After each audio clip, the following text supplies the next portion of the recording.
नमस्कार। इस समय पॉलिटिकल सर्किल में जो एक सबसे बड़ा सवाल है वो ये है कि क्या 2021 में भारतीय जनता पार्टी पश्चिम बंगाल में फतेह हासिल कर पाएगी और ममता बनर्जी जो वहाँ 2011 से मुख्यमंत्री हैं उन्हें बेदखल कर पाएगी। भारतीय जनता पार्टी की हमेशा से सबसे बड़ी इच्छा रही है कि वो उस राज्य में जहाँ जनसंघ के संस्थापक डॉक्टर श्यामा प्रसाद मुखर्जी पैदा हुए वो कुछ अच्छा करे। यूँ तो भारतीय जनता पार्टी लंबे समय से वेस्ट बंगाल में घुसने की कोशिश कर रही है, जिसमें उसे मदद मिली ममता बनर्जी से और ममता बनर्जी को मदद मिली भारतीय जनता पार्टी से, क्योंकि कांग्रेस ने कभी भी ममता बनर्जी को कैबिनेट मिनिस्टर नहीं बनाया। उन्हें वो नरसिम्हा राव सरकार में स्टेट मिनिस्टर ज़रूर थी, लेकिन जो उन्हें बड़ा कद मिला वो एनडीए की सरकार में मिला। और ममता बनर्जी ने जो शुरुआत की वो काफ़ी लंबे वक्त तक कांग्रेस पार्टी में रहीं। उसके बाद उन्होंने स्थापना की अपनी ऑल इंडिया तृणमूल कांग्रेस की और फिर एक सफ़र शुरू हुआ जिसमें उन्होंने अच्छी शुरुआत की। 1998 में उन्होंने 7 सीटें जीती। फिर अगले साल जो इलेक्शन हुए 1999 में उनकी 8 सीटें आईं। 2004 में वो खुद ही बमुश्किल जीत पाई और उसके बाद वो फिर यूपीए के साथ हो गई। वो 10 साल एनडीए के साथ रहीं और 2009 में वो यूपीए के साथ हो गई। वहाँ भी वो रेलवे मंत्री बनी और जैसा कि वो एनडीए में भी 1-1.5 साल से ज़्यादा नहीं रह पाई थी, यहाँ भी जैसा कि उनका मिजाज था वो नहीं रह पाई। 2014 में ममता बनर्जी ने अपनी सियासी ज़िंदगी की एक बहुत बड़ी कामयाबी हासिल की जब उन्होंने 34 लोकसभा सांसद अपनी पार्टी से जिताकर दिल्ली भेजे। और यूँ भी उन्होंने जो राज्य में जो विधानसभा चुनाव में भी बड़ी अच्छी सफलता हासिल की। 2011 में उनकी 184 सीटें आईं। बाद में 2-3 जगह वो बाई इलेक्शंस भी उन्होंने जीते और 2016 में ये सफलता और ऊंची हो गई। इन्हें 211 के आसपास सीट मिली, 211 सीट मिली और उनका जो वोटिंग परसेंट था वो भी 44.91 था, 44.91% था।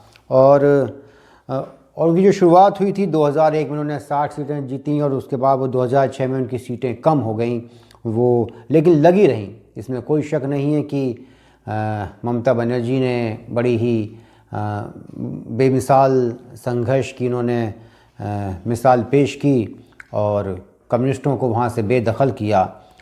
ये बंगाल की जो राजनीति है वो 3 फेज़ में रही है।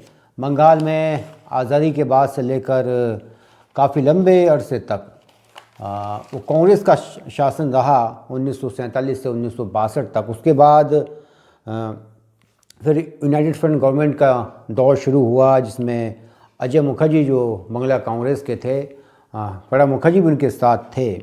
वो 2 मरतबा मुख्यमंत्री बने, लेकिन सबसे बड़ी लार्जेस्ट पार्टी बाद में सीपीएम थी, लेकिन मुख्यमंत्री वो बने। उसके बाद फिर कांग्रेस कुछ दिनों के लिए आई 1972 से लेकर 1977 तक, लेकिन ये आखिरी मौका था कांग्रेस का सत्ता में रहने का वेस्ट बंगाल की में। सिद्धार्थ शंकर राव ने इतनी सख्ती के साथ नक्सलवादियों को कुचला कि फिर वहाँ दोबारा कभी कांग्रेस सत्ता में नहीं आई और वो आज तब से लेकर आज तक वहाँ की सत्ता से बेदखल है।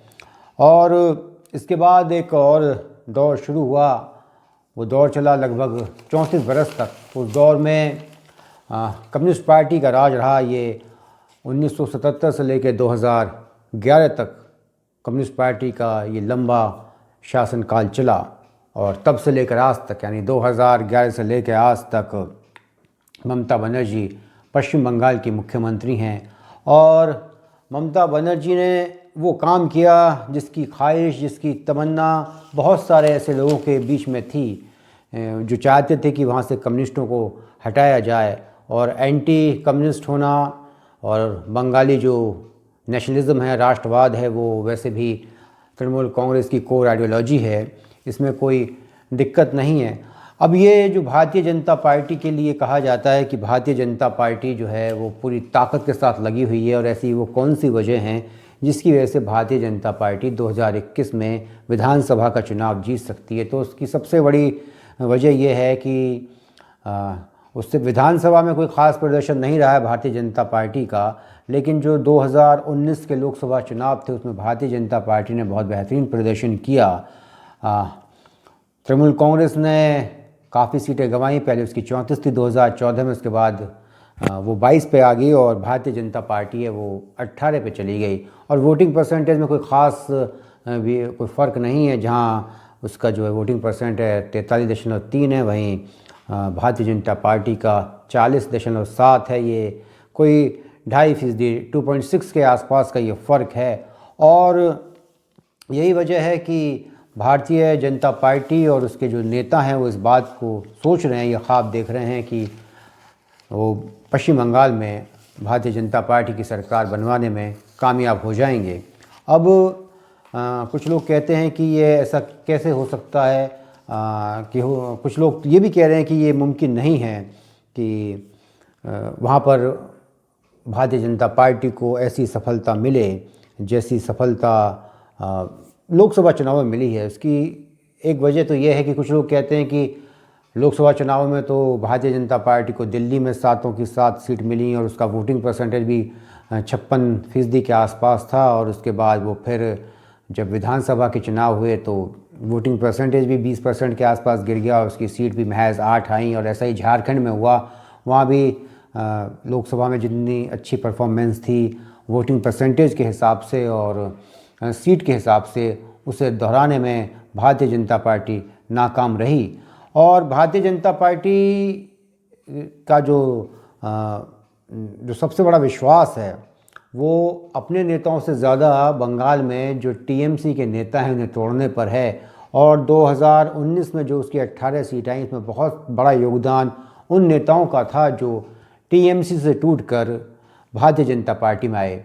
और अभी जो है उन्होंने अपने नेताओं को तोड़ा है। कुछ बड़े नेता, मुकुल रॉय पहले ही आ गए, अभी जो सबसे ज़्यादा चर्चा है वो शुभेंदु अधिकारी की है। शुभेंदु अधिकारी आए हैं और ऐसे नेताओं को इंपोर्ट कर रही है बीजेपी को ऐसे नेताओं की ज़रूरत है, जैसे कि कायदे में तो बीजेपी को अधीर रंजन चौधरी जैसे नेता चाहिए जो कम्युनिस्टों और ममता को दोनों को एक ही तरीके से निपटा सकते हैं, उनके अंदर वो ताकत है। लेकिन क्योंकि वो बड़े लॉयल कांग्रेसी हैं, अभी तक तो भविष्य के बारे में कुछ नहीं कहा जा सकता, तो ये अच्छी बात है। और भारतीय जनता पार्टी जो है वो पूरी ताकत के साथ लगी हुई है।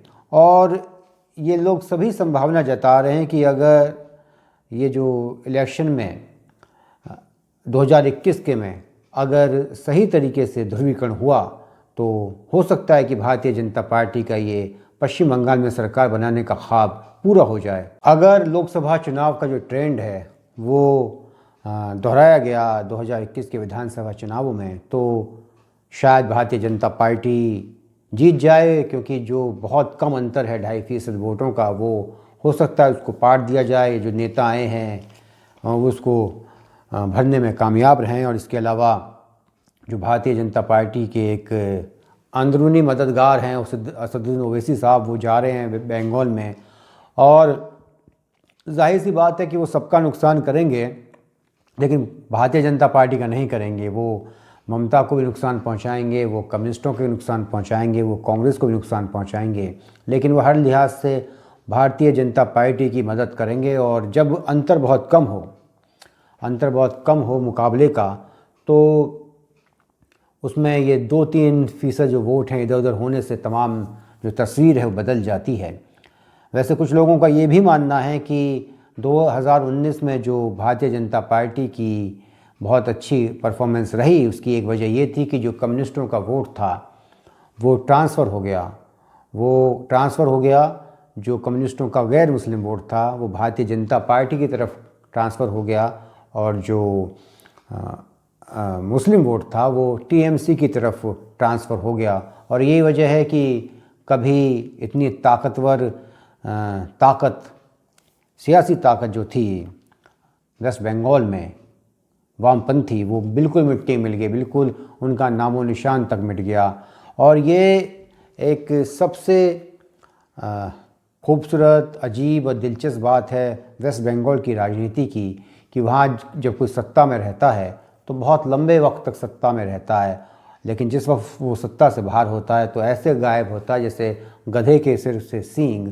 और यही बात यकीनन खौफ पैदा कर रही होगी जो ऑल इंडिया तृणमूल कांग्रेस के कट्टर से कट्टर समर्थक हैं उनके दिल में, कि ऐसा ना हो कि वक्त जो है वो दोबारा से अपने आप को दोहराए। और ममता बनर्जी ने किया क्या है, उन्होंने उसमें जो कम्युनिस्टों की लेगेसी थी सियासत की, वो मार पीट वाली, वो ज़ोर ज़बरदस्ती वाली, उसे दूर करने की बजाय, यकीनन इसमें कोई शक नहीं, उन्होंने बहुत संघर्ष किया है उसे परास्त करने में, लेकिन आगे चलकर उन्होंने खुद वही लबादा ओढ़ लिया जिससे वो एकदम जो कम्युनिस्टों वाले तौर तरीके थे उन्हीं को उन्होंने मान लिया। और ये जो है उनका जो तौर तरीका है उस इस बात से पता चलता है कि एक जब वो संघर्ष कर रही थी इन लोगों के ख़िलाफ़, कम्युनिस्टों के ख़िलाफ़, तो एक ने अटैक किया था ममता बनर्जी के ऊपर, शायद उसका नाम लालू खान था, ऐसे कुछ था, वो जाके फिर पैरों में पड़ गया और ममता बनर्जी ने उसको दंड देने की बजाय और उसके जैसे और तमाम दूसरे लोगों को दंड देने की बजाय उसे माफ़ कर दिया। यानी कि गुंडा जो है उसके होने से किसी को कोई परेशानी नहीं है, बस ये है कि गुंडा जो है, जो कोई ख़तरनाक हथियार है, वो दुश्मन का नहीं होना चाहिए, वो आपका खुद का होना चाहिए। कम्युनिस्टों के इस तरीके से गायब हो जाने और इस तरह से बिल्कुल अप्रासंगिक हो जाने की सबसे बड़ी वजह ये रही कि इन्होंने जो बंगाल की बहुत ही समृद्ध सांस्कृतिक और बौद्धिक विरासत थी उससे खुद को जोड़ने की बजाय उन्होंने आयातित किया बाहर से, ये जो कम्युनिज्म का कंसेप्ट है उसे अपनाया और इतने लंबे वक्त तक 34 साल तक एक तरफा ज़बरदस्त ताकत जो कम्युनिस्टों के पास थी जिसका उन्होंने मज़ा लिया, फिर अचानक वो ऐसे गायब हुए कि आज उनका कोई वजूद नहीं है, उनकी कोई सीट नहीं है वेस्ट बंगाल में। और इधर भारतीय जनता पार्टी के बारे में प्रशांत किशोर जो एक ज़बरदस्ती के पॉलिटिकल स्ट्रेटजिस्ट हैं, क्योंकि एक कहावत है कि गंगा का आना और भागीरथ के सर मर जाना। 2014 में तो बीजेपी को जीतना ही था, उसका क्रेडिट जो है वो प्रशांत किशोर किस बात पे लेते हैं। इसके अलावा जब बिहार में आरजेडी और जेडीयू मिल गए तो और कांग्रेस मिल गए तो कागज़ों पे जीत गए, तो कोई आम समझ का जो पॉलिटिकल समझ वाला आदमी है वो भी इस बात को बता देगा, इसमें कोई ऐसी बात नहीं है। अब यही वजह है कि प्रशांत किशोर को भी इस बात का यकीन नहीं है कि ऐसा जैसा उन्होंने कहा है कि बीजेपी जो है वो दहाई का आंकड़ा जो है 2 अंकों में नहीं आ पाएगी विधानसभा में, क्योंकि अगर उन्हें इस बात का यकीन होता तो वो ट्विटर छोड़ने की बात नहीं करते, वो अपना जो पेशा है उस पेशे को छोड़ने की बात करते। ये हो सकता है, ये मुमकिन है कि शायद ममता बनर्जी ना हारें, वो अपना गढ़ बचा लेने में कामयाब रहें, लेकिन एक बात जो बिल्कुल शर्तिया है वो ये है कि बीजेपी बहुत ज़बरदस्त टक्कर देगी और बहुत नज़दीकी मुकाबला होगा, और बशर्ते हालत ऐसे ना बदले, क्योंकि अभी कम्युनिस्ट और कांग्रेस जो हैं वो साथ रहकर लड़ने की बात कर रहे हैं, लेकिन वो जो उनका जो वोट बैंक है उस पर तो दावेदारी ममता बनर्जी की भी है।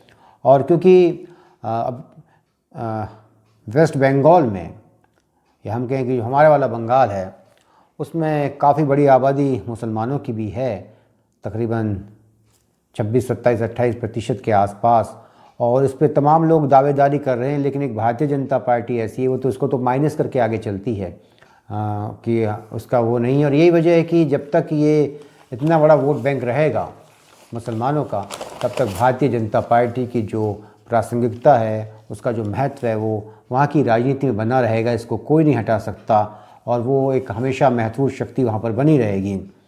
और दूसरी बात यह है कि ये बात सही है कि जब केंद्र में अलग सरकार होती है और राज्य में अलग सरकार होती है तो दोनों के दरमियान लड़ाई होना, टकराव होना, ये कोई नई बात नहीं है, हमेशा से होता आया है हिंदुस्तान में।